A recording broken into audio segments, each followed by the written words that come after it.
सांसदों के डेलीगेशन के विदेश दौरे से पहले विदेश सचिव की तरफ से क्या कहा गया, किस तरह से ऑपरेशन सिंदूर के बाद पाकिस्तान को एक्सपोज किया जाएगा, पाकिस्तान का जो प्रोपेगेंडा है वो पूरी दुनिया को बताया जाएगा। और उसके अलावा ये भी आपको दिखाते हैं कि कैसे अटारी बॉर्डर पर जब बीटिंग रिट्रीट सेरेमनी हुई उस दौरान पाकिस्तान में सन्नाटा पसरा रहा। आप देखिए ऑपरेशन सिंदूर।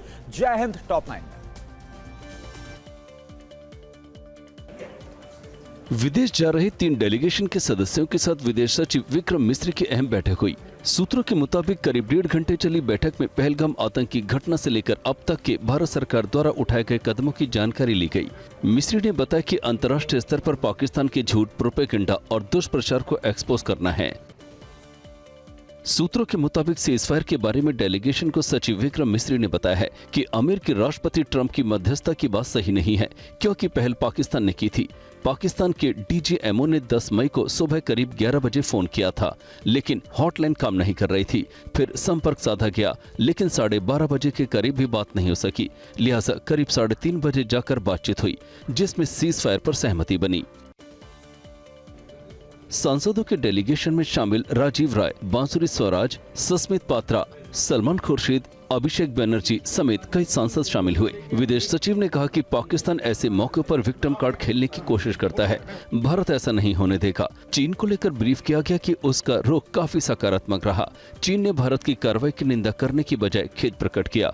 कूटनीति के लिहाज से ये बड़ा बदलाव है। पीएम नरेंद्र मोदी ने नए जर्मन चांसलर फ्रेडरिक मेर्ज को पदभार ग्रहण करने पर बधाई दी। पीएम ने उनसे बातचीत की। दोनों नेताओं के बीच बात ऐसे समय में हुई है जब ऑपरेशन सिंदूर की सफलता के बाद भारत पूरी दुनिया में पाकिस्तान के दुष्प्रचार की सच्चाई बताने और आतंकवाद पर पूरी दुनिया को एकजुट करने की कोशिश कर रहा है। ऑपरेशन सिंदूर के बाद अटारी बॉर्डर पर होने वाली रिट्रीट सेरेमनी को एक बार फिर शुरू किया गया है। बीएसएफ ने परेड के दौरान बदलाव किया है। अब परेड के दौरान गेट बंद रहेंगे और ड्रिल की प्रक्रिया में हैंडशेक नहीं होगा। किसी भी अवसर पर मिठाई या उपहारों का आदान प्रदान नहीं होगा। 2 तस्वीरें देखिए। पाकिस्तान की तरफ सन्नाटा पसरा है, एक भी दर्शनार्थी नहीं दिखा, जबकि भारतीय जोश में दिखे। ऑपरेशन सिंदूर की सफलता के बाद TV9 भारतवर्ष की टीम कश्मीर के बारामूला जिले के नौगांव उरी सेक्टर की फॉरवर्ड पोस्ट पर पहुंची, जो LOC से महज 2 किलोमीटर दूर है।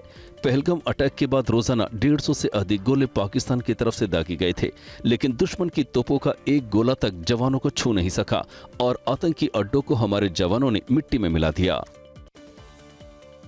TV9 भारतवर्ष के कैमरे की नजर से देखिए। 12,000 फीट की ऊंचाई से लाइन ऑफ कंट्रोल।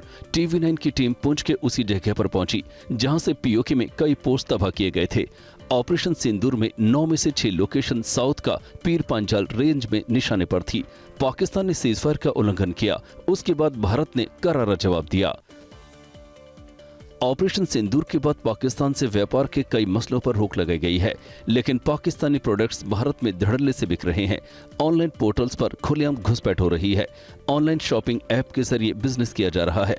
प्रोडक्ट पर न ही डायरेक्टर जनरल फॉरेन ट्रेड का लाइसेंस नंबर है, न ही food and drugs administration department का कोई बेस्ट नंबर। बाबा अमरनाथ यात्रा को लेकर जम्मू कश्मीर के उपराज्यपाल मनोज सिन्हा ने खुफिया एजेंसियों और सुरक्षा बलों के अधिकारियों के साथ हाई लेवल मीटिंग की और ऑपरेशन सिंदूर की सफलता की बधाई दी। इधर अमरनाथ यात्रा को लेकर सीएम उमर अब्दुल्ला ने भी कहा कि प्रयास होगा कि पहले माता खीर भवानी मेला सफल हो और फिर सोनमर्ग और पहलगाम दोनों मार्गों से अमरनाथ यात्रा हो। और पाकिस्तान के लिए जासूसी के आरोपी ज्योति मल्होत्रा का क्या है आखिर भागलपुर कनेक्शन? इसके अलावा गुजरात एटीएस को क्या मिली है बड़ी कामयाबी? और साथ ही साथ पश्चिम बंगाल के मुर्शिदाबाद हिंसा को लेकर क्या चौंकाने वाली रिपोर्ट निकलकर सामने आई है? आप देखिए देश टॉप 9 के जरिए। मुंबई से सटे कल्याण में हुए हादसे में मृतकों के परिजनों को सीएम देवेंद्र फडणवीस ने 5-5 लाख रुपए के मुआवजे की घोषणा की है। कल एक इमारत की छत गिरने से 6 लोगों की मौत हो गई थी। सीएम ने हादसे पर चिंता जताई है। पाकिस्तानी जासूस के आरोप में गिरफ्तार ज्योति मल्होत्रा का भागलपुर कनेक्शन भी सामने आया है। इसके बाद भागलपुर में सुरक्षा व्यवस्था बढ़ा दी गई है।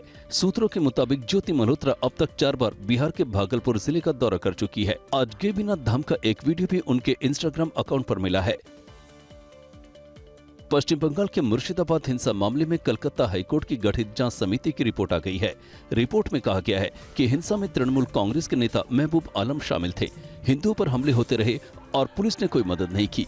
रिपोर्ट में ये भी कहा गया है कि शमशेरगंज, हिजालतला, शिवलीतला, डिंगरी के रहने वाले लोग अपना चेहरा ढक कर आए थे, जिन्होंने आगजनी और लूटपाट की। ऑपरेशन सिंदूर के दौरान भारतीय वेबसाइटों को हैक करने और देश विरोधी पोस्ट करने के आतंकी मॉड्यूल का भंडाफोड़ किया है। गिरोह के 6 लोगों को गिरफ्तार किया गया है, जिसमें एक की पहचान नाडियाद निवासी शहनवाज अंसारी के रूप में की गई है। इधर पंजाब पुलिस ने पाकिस्तान समर्थित आतंकी संगठन बब्बर खालसा के 6 सदस्यों को गिरफ्तार किया है। ये लोग बटाला में शराब की दुकान के बाहर ग्रेनेड हमले में शामिल थे। झारखंड की राजधानी रांची में वरिष्ठ आईएएस अधिकारी विनय कुमार चौबे को गिरफ्तार कर लिया गया है। गिरफ्तारी से पहले चौबे से करीब 5 घंटे तक पूछताछ की। बताया जाता है कि जिस सिंडिकेट ने छत्तीसगढ़ में शराब घोटाला किया, उसी ने झारखंड में भी नई उत्पाद नीति लागू करवाई। एसीबी की टीम ने इस मामले में संयुक्त उत्पाद आयुक्त रहे गजेंद्र सिंह को भी गिरफ्तार किया है। ये भयंकर आग दिल्ली के निर्माण विहार कॉलोनी के एक निजी स्कूल में लगी। स्कूल के पास खड़ी एक कार भी इस आग में जल गई। दमकल की 5 गाड़ियों ने आग पर काबू पाया। आग लगने के कारणों का पता नहीं चल पाया है। नुकसान का आकलन किया जा रहा है। हरिद्वार पुलिस ने जिस शटर को दबा कर रखा है, वो एक एटीएम का है। शटर के अंदर 2 लुटेरे मिले। पुलिस को देखते ही उनके हाथ पांव फूल गए। लुटेरे एटीएम मशीन काटकर कैश लूटने की कोशिश में लगे थे। अपने साथ ये गैस कटर भी लेकर पहुंचे थे। पकड़े गए लोगों की पहचान हरियाणा के रहने वाले कार्तिक और धीरज के रूप में की गई है। घटना के वक्त एटीएम मशीन में 25 लाख रुपए कैश रखे थे। एमपी के सिवनी जिले में 11 करोड़ 26 लाख रुपए का सर्पदंश घोटाला सामने आया है। कमलनाथ सरकार में शुरू हुआ घोटाला शिवराज सरकार तक चला और अब मोहन सरकार में खुलासा हुआ है। मामले में 47 लोगों की फर्जी मृत्यु का दावा किया गया है। इस मामले में एक एसडीएम, 4 तहसीलदार, कई तृतीय श्रेणी कर्मचारी और 46 बाहर के लोग आरोपी बनाए गए हैं। रेल मंत्री अश्विनी वैष्णव ने सोशल मीडिया पर यह वीडियो शेयर किया है। भारत की पहली बुलेट ट्रेन अब हकीकत बनने के और करीब पहुंच गई है।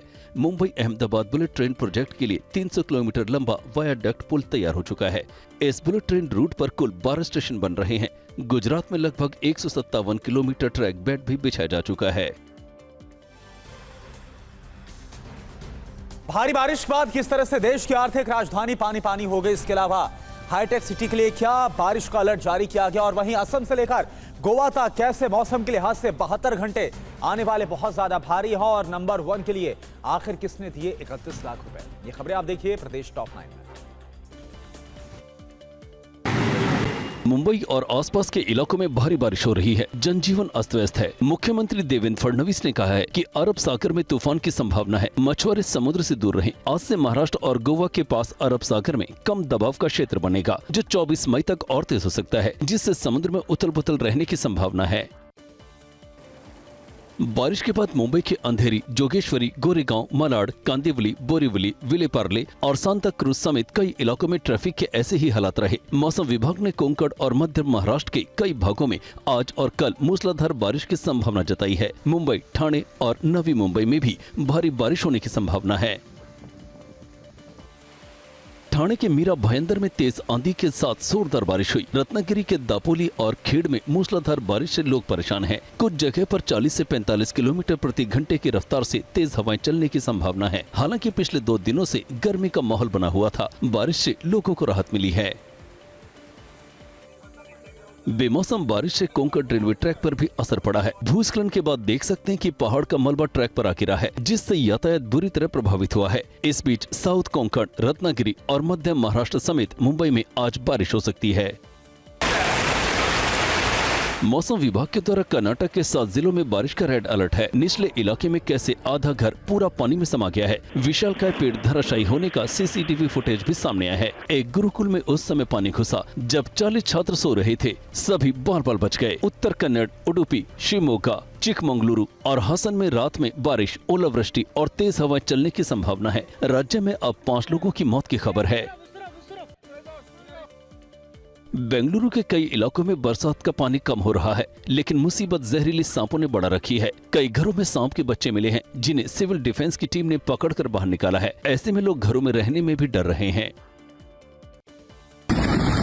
असम के गुवाहाटी में भी भारी बारिश की वजह से बाढ़ का खतरा पैदा हो गया है। मौसम विभाग ने अगले 2-3 दिनों तक भारी बारिश की चेतावनी दी है। गुवाहाटी में भारी बारिश के बाद मंगलवार को कई इलाकों में पानी भर गया। आवास और शहरी मामलों के मंत्री जयंत मल्ला बरुआ ने बाढ़ग्रस्त इलाकों का दौरा किया।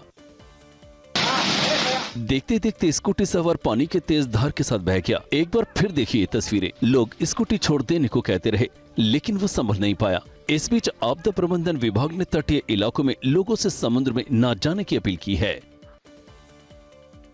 चंडीगढ़ में वीआईपी नंबरों की नीलामी में रिकॉर्ड टूट गया है। ट्रांसपोर्ट विभाग की ओर से दी गई जानकारी के मुताबिक CH01CZ सीरीज का पहला नंबर 31 लाख में नीलाम हुआ, जबकि 7वें नंबर के लिए 13,60,000 की बोली लगी। वहीं 9999 के लिए 9,40,000 का भुगतान किया गया।